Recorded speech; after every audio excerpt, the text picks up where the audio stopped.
Idaho Matters podcast is brought to you by St. Luke's On-Demand Virtual Care, which allows patients to see a provider from their home using a computer or smartphone with on-demand care for common ailments such as a cough, sore throat, or a sinus issue. More information at stlukesonline.org. Hey, take a second. Before the emails, before the rush, just breathe.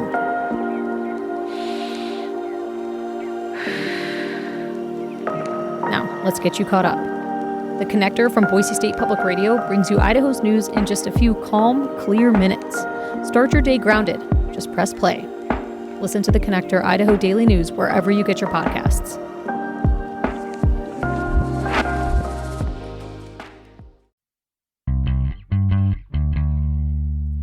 From the studios of Boise State Public Radio News, I'm Gemma Gaudet. You're listening to Idaho Matters.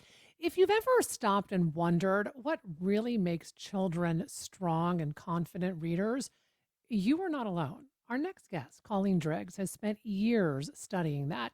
She's a literacy expert and the co-author of the brand new book, Guide to the Science of Reading. Now, in it, she takes all the research that we've heard so much about and translates it into clear, practical steps for teachers and for parents. We're lucky enough to have Colleen joining us now to share more. Colleen, welcome to the show.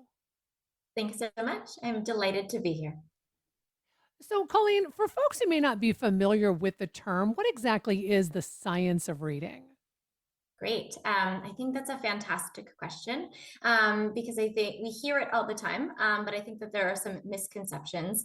And so the science of reading is taking what cognitive scientists or learning scientists know about how the brain works, both when we are learning to read and then when we are making meaning of a text.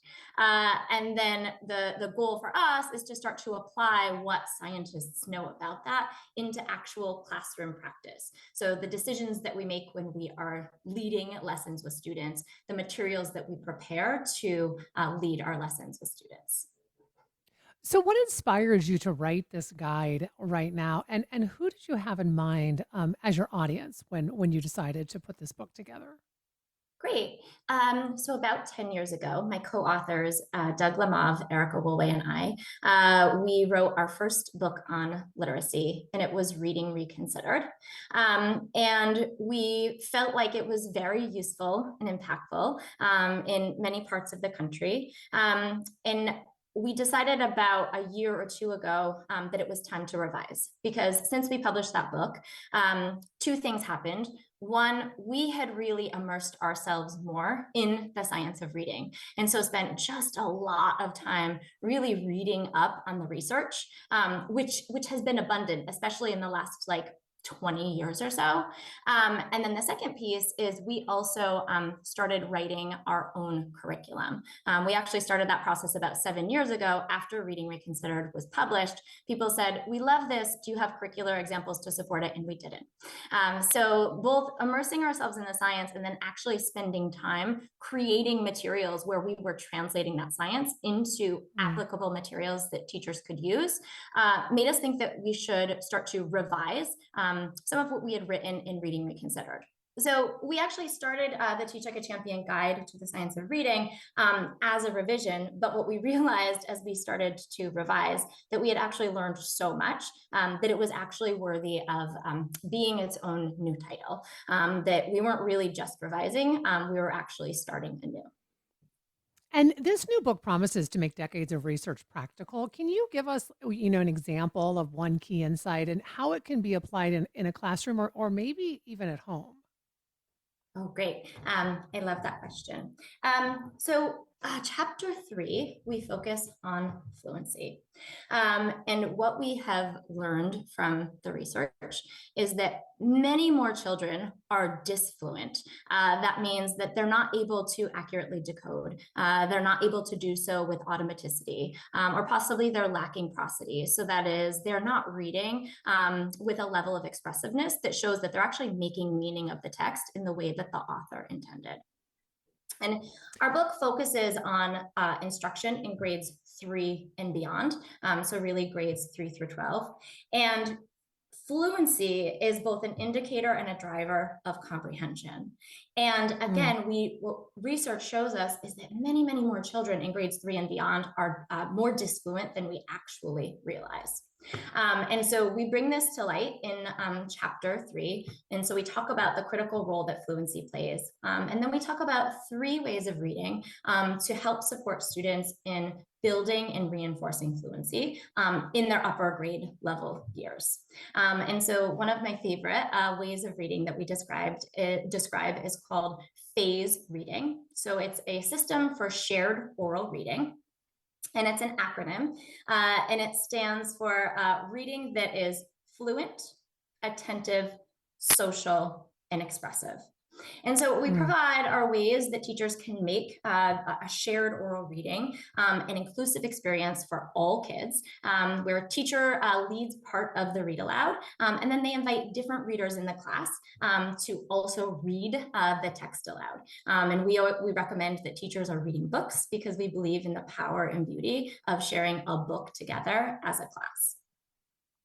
I want to go back to something you said about disfluency. Mhm, I find this to be fascinating. So I have 2 children, and mhm. my oldest took quite a while to really learn how to read. I mean, he really, probably, 2nd grade, I mean, where it really started coming together.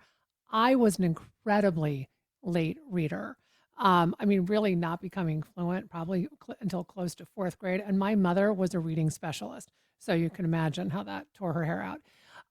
With that said, my youngest could read when he was like 3 or 4 years old.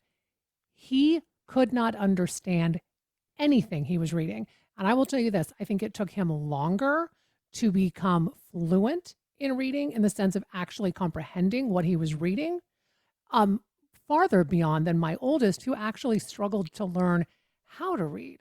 So I'm just curious, what that tells you, anecdotally about how kids learn to read, because I think we praise, these kids who can read really young, but I was like, but he can read, but he doesn't understand what he's reading. So how is that reading?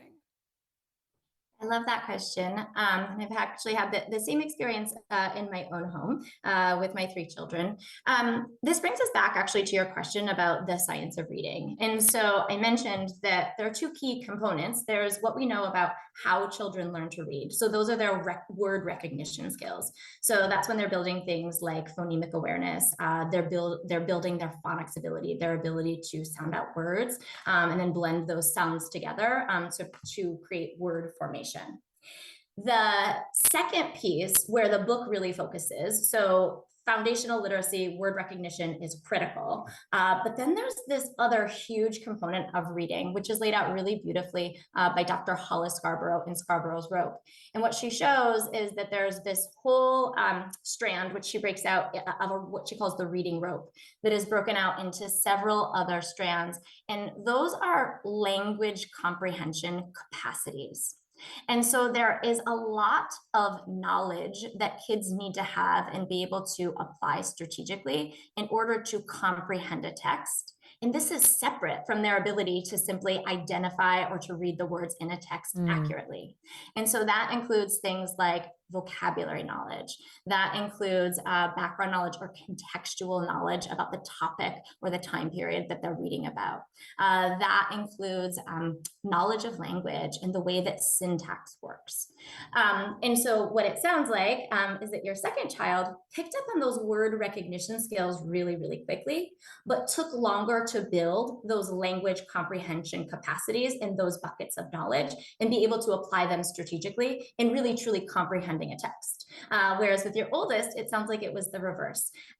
Your oldest child was accumulating these really deep wells of background knowledge that were going to fuel comprehension, but just needed a little bit more time and practice to develop automaticity with those word recognition skills. Hmm.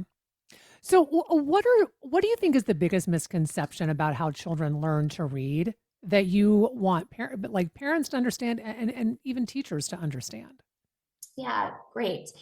So again, we don't focus as much on the how to learn to read process in this book. Hmm. There's lots and lots of literature and lots of great curricula out there to support kids in building those phonics skills. That is a big part of the science of reading movement right now is the importance of phonics instruction. But the second piece is I think what teachers and parents don't understand as well, which is what does the science tell us about how kids actually comprehend a text?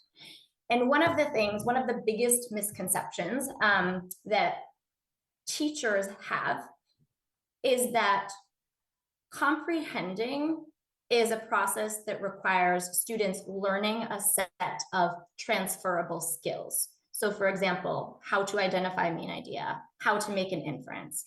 And if students are able to master those transferable skills, then they'll be able to apply them to any text that they encounter. But that is actually in direct contradiction with what science actually tells us about how we understand text and what fuels comprehension. And so, what's really, really key is that knowledge that I just described. So, having contextual knowledge, having vocabulary knowledge, that is actually what drives comprehension. And it's the knowledge that we build, that students accumulate over time, that becomes transferable across texts. How do we get kids engaged in reading in this day and age? And and I ask that because I love reading, right? I mean, I love a good book. It takes everything I have to get my kids to pick up a book. I mean, they'll read. They have to read for school. They have to read assigned reading for school. Um, it's hard to see. You don't see as many kids reading for pleasure anymore.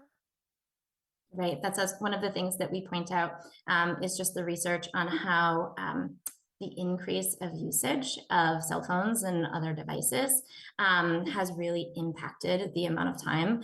There's been a steep decline in the amount of time that kids and probably adults as well spend time immersed in reading. One of the things that we talk about in our book, it's chapter 7, it actually is the power of the book. And so we encourage teachers and also parents to actually spend time reading. And so as a teacher, many reading classes or literacy classes that we see, they've actually gotten away from reading in class. They spend a lot of their time engaged in activities other than reading. So writing about a text or discussing a text, and those are critical. But there's a lot of instruction that happens within the reading of a text. And so the power of the book is really just urging teachers to bring back instruction that is focused on the book itself. Sharing the reading of a text. One, it really supports students in building their comprehension.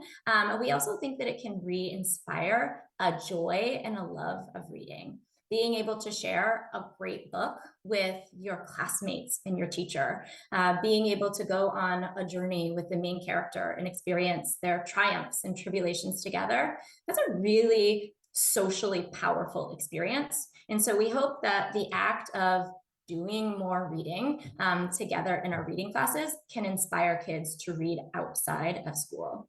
And I would say the same is true for parents, is just, pick a book and read it with your kids and read it to them. Read aloud is very powerful, and read it with them. Give them opportunities to practice their fluency, to do some reading to you as you're immersed in sharing this great book together. It can be a really powerful experience.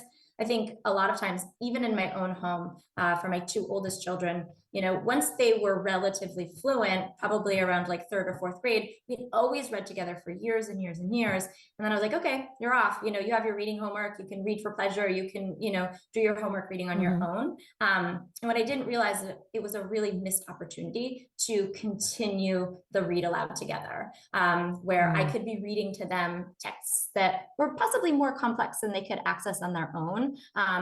Modeling the fluent reading of those complex texts and giving them opportunities to practice with me, continuing to build that background knowledge through those read alouds.